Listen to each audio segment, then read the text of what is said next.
Update channel के माध्यम से आज मैं आपको भारतीय अर्थव्यवस्था के उन ऑब्जेक्टिव प्रश्नों से परिचय कराने जा रहा हूं जो कि खास रूप से अध्यापक नियुक्ति परीक्षा 2023 जो कि अगस्त में होने जा रहा है उससे संबंधित है और 69वीं बीपीएससी के सिलेबस से यह इकोनॉमिक्स के ऑब्जेक्टिव प्रश्न हैं। भिन्न भिन्न वर्ग के छात्र भी इससे लाभान्वित हो सकते हैं। तो अब जानें भारतीय अर्थव्यवस्था कैसी है भारत की। तो मिश्रित अर्थव्यवस्था भारत की अर्थव्यवस्था है। कैसी व्यवस्था है? मिश्रित। गुड। मिश्रित अर्थव्यवस्था का क्या अभिप्राय है? सरकारी एवं निजी क्षेत्र का सह अस्तित्व को ही मिश्रित अर्थव्यवस्था कहते हैं जो कि भारत में प्रचलित है। आर्थिक विकास के दृष्टिकोण से भारत की गिनती कैसे देश में होता है, किस तरह के देश में? तो जान लें आप कि विकासशील राष्ट्र के रूप में भारत का काउंटिंग होता है। भारतीय अर्थव्यवस्था का कौन सा क्षेत्र सकल राष्ट्रीय उत्पाद में सबसे अधिक योगदान करता है? तो वह है तृतीय क्षेत्र। कौन से क्षेत्र है? तृतीय क्षेत्र। बंद अर्थव्यवस्था क्लोज्ड इकोनॉमी क्या है? कैसी अर्थव्यवस्था है? तो जान ले, ना तो इस अर्थव्यवस्था में निर्यात होता है ना ही आयात होता है। ऐसी अर्थव्यवस्था को ही बंद अर्थव्यवस्था कहते हैं। कैसी अर्थव्यवस्था कहते हैं? बंद अर्थव्यवस्था। नेक्स्ट क्वेश्चन है, ऐसी अर्थव्यवस्था को क्या कहते हैं जिसका शेष विश्व से कोई संबंध नहीं होता है? तो समवृत्त या बंद अर्थव्यवस्था कहते हैं, क्योंकि बंद अर्थव्यवस्था का ही दूसरा नाम क्या है? समवृत्त अर्थव्यवस्था, क्लोज्ड इकोनॉमी। यह व्यवस्था में न निर्यात होता है न आयात होता है। बिल्कुल बंद करके रखते हैं अपने इकोनॉमी को ये लोग। यह सत्य होगा, नेक्स्ट क्वेश्चन है, यह सत्य होगा कि भारत को परिभाषित किया जाए किस रूप में? ठीक है, इसको परिभाषित किया है एक श्रम आधिक्य वाली अर्थव्यवस्था के रूप में। यहाँ श्रम शक्ति बहुत ज़्यादा है क्योंकि विश्व में जनसंख्या में हम दूसरे स्थान पे हैं। और हमारे यहाँ कल कारखाने का बहुत ज़्यादा विकास नहीं होने के कारण मौसमी बेरोजगारी हमारे यहाँ है। लोग खेतीहर होते हैं, खेती करते हैं, बारी करते हैं, छोटे पैमाने पे रोजगार करते हैं या नौकरी करते हैं। तो आप इस स्थिति में भारत को एक श्रम आधिक्य वाली अर्थव्यवस्था के रूप में, हम जिस राज्य बिहार में रहते हैं, दुनिया के भिन्न भिन्न देशों में हमारे यहाँ के श्रम शक्ति वहाँ जाके कार्य करते हैं, मजदूर के रूप में या पदाधिकारी के रूप में। बिहार, समझ गया ना? Yes sir. नेक्स्ट क्वेश्चन है, किसी देश का आर्थिक विकास किस पर निर्भर करता है?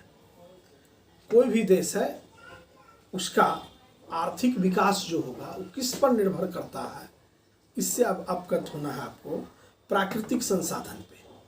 प्राकृतिक संसाधन के रूप में आपके पास बहुत सा कोयला हो, बहुत सा लोहा हो, बहुत सा खनिज हो, तो निश्चित रूप से आर्थिक रूप से आप क्या होंगे?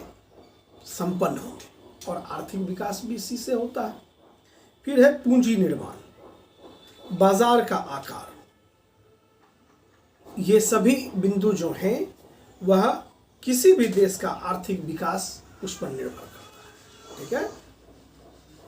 नेक्स्ट क्वेश्चन है, वैश्वीकरण ग्लोबलाइजेशन का क्या अर्थ है? घरेलू अर्थव्यवस्था का वैश्विक अर्थव्यवस्था के साथ एकीकरण। घरेलू अर्थव्यवस्था का वैश्विक अर्थव्यवस्था के साथ एकीकरण। जैसे हमारा घर में हम ये पेन बना रहे हैं तो हम इसको नेपाल में बेच ले, पाकिस्तान में बेच ले, चाइना में बेचने लगे, तो क्या हो गया? ग्लोबलाइजेशन इस पेन का होने लगा। उस वस्तु को हम अपने यहाँ खरीद बिक्री करके उसका मुनाफा कमा लें, ये क्या है? ग्लोबलाइजेशन। आज आप देखते हैं कोई भी चीज़ जापान में बना या जर्मनी में बना, वह बहुत ही कम समय में आपके देश तक पहुंच जाता है। उसके बड़े बड़े मान लिया जाए एजेंसी लेने वाले हो जाते हैं, बड़े बड़े विक्रेता हो जाते हैं, एजेंट होता है, कार्मिक उसमें काम करते हैं। नेक्स्ट क्वेश्चन है, वैश्वीकरण की प्रक्रिया से क्या अभिप्राय है ग्लोबलाइजेशन से? तो अंतर्राष्ट्रीय व्यापार में बाधाओं को समाप्त करना। जिसी समय ग्लोबलाइजेशन होगा उसी समय अंतर्राष्ट्रीय व्यापार का द्वार खुल जाएगा और अंतर्राष्ट्रीय बाधाएं जो है वह नाममात्र हो जाती हैं, क्योंकि विश्व लेवल पे अंतर्राष्ट्रीय मार्केट में एक ऐसा मंच उपलब्ध हो जाता है हम लोगों को, जो कि किसी भी चीज़ों का आदान प्रदान किया जा सकता है। उसकी एक व्यवस्था होती है और उस व्यवस्था के तहत हम लोग क्या करते हैं, अंतर्राष्ट्रीय व्यापार में कदम डाल सकते हैं। एक बड़ी व्यवस्था सुलभ होती है, जबकि ग्लोबलाइजेशन अगर ना हो तो बड़ी व्यवस्थाएं सुलभ नहीं होती। तरह तरह की आपको लाइसेंस लेने पड़ेंगे, तरह तरह के आपको परमिशन लेने पड़ेंगे, इतने पेचीदगी का माहौल पैदा ले लेता है, जो कि ग्लोबलाइजेशन हो जाने से, वैश्वीकरण हो जाने से इन सभी पेचीदगियों से, समस्याओं से हम निजात पा लिए। ठीक है। भारतीय अर्थव्यवस्था के वैश्वीकरण का क्या अर्थ है? बड़ा ही महत्वपूर्ण प्रश्न है। दूसरे देशों के साथ आर्थिक संबंधों पर लगे प्रतिबंधों को यथासंभव कम से कम करना, यही भारतीय ग्लोबलाइजेशन है। नेक्स्ट क्वेश्चन बच्चों है, भारत की कुछ श्रम शक्ति का लगभग कितना भाग कृषि में लगा हुआ है? 54%। कितने प्रतिशत लगे हुए हैं? 54%। भारत की अधिकतर बेरोजगारी कैसी है? संरचनात्मक है। बेरोजगारी कई प्रकार के होते हैं, लेकिन भारत में जो बेरोजगारी पाई जाती है अधिक में, वह है संरचनात्मक। कैसी है? संरचनात्मक। भारत में बेरोजगारी के आंकड़े एकत्रित एवं प्रकाशित कौन विभाग करता है?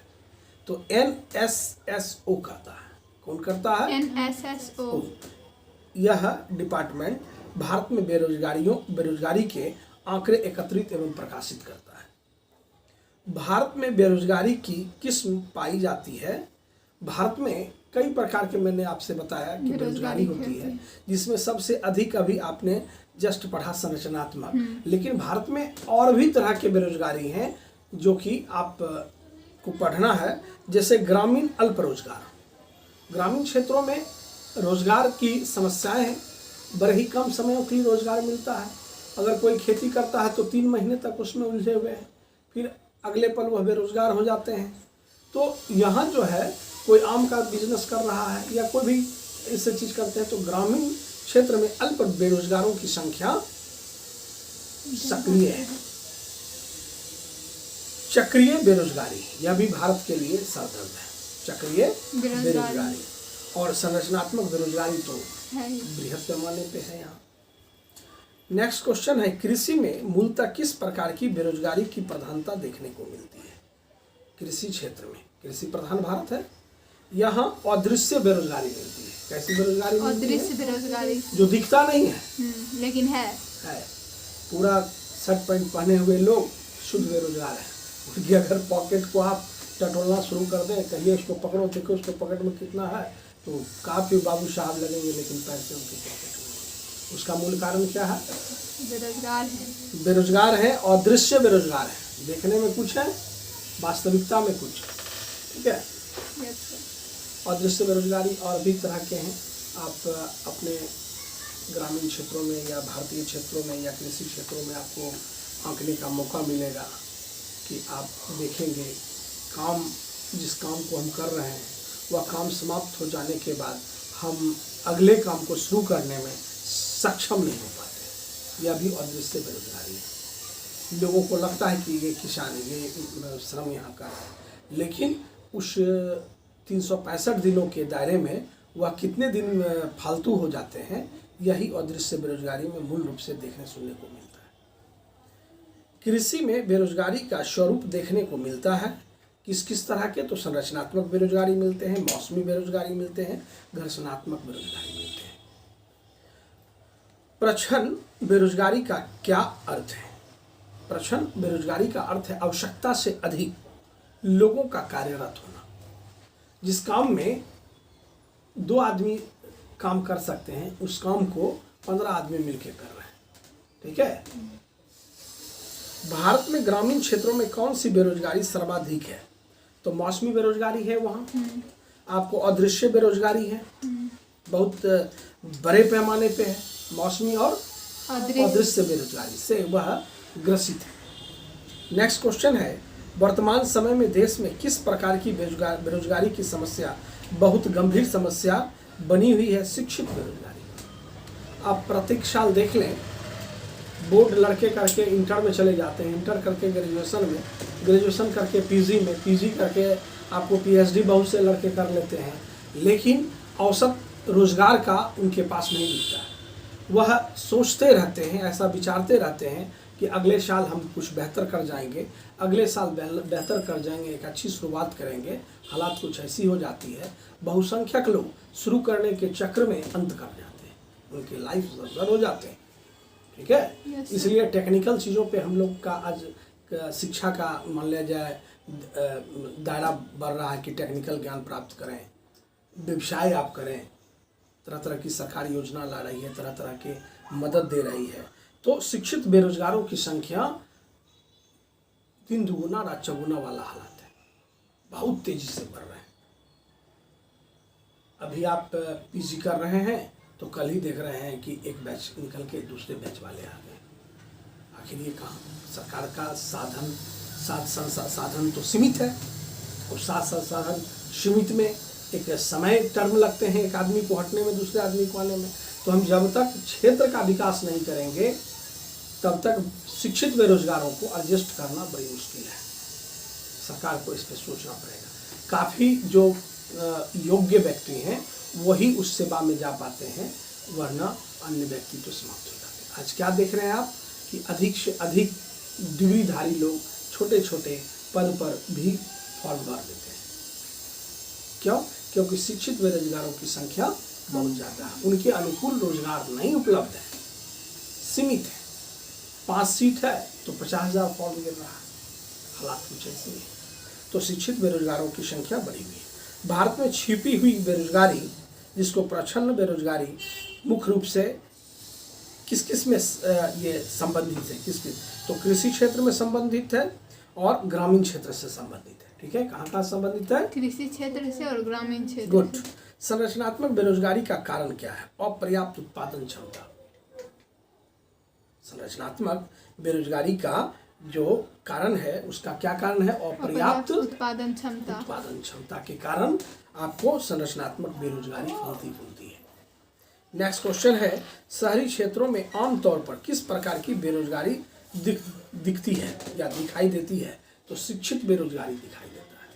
आप अभी बाजार चले जाएं, मार्केट चले जाएं, आप देखेंगे शिक्षित बेरोजगारों को पार्क में, क्लब में, चाय की दुकान पे आपको झुंड लगा के वो अपने भविष्य के बारे में चिंतित रहते हैं।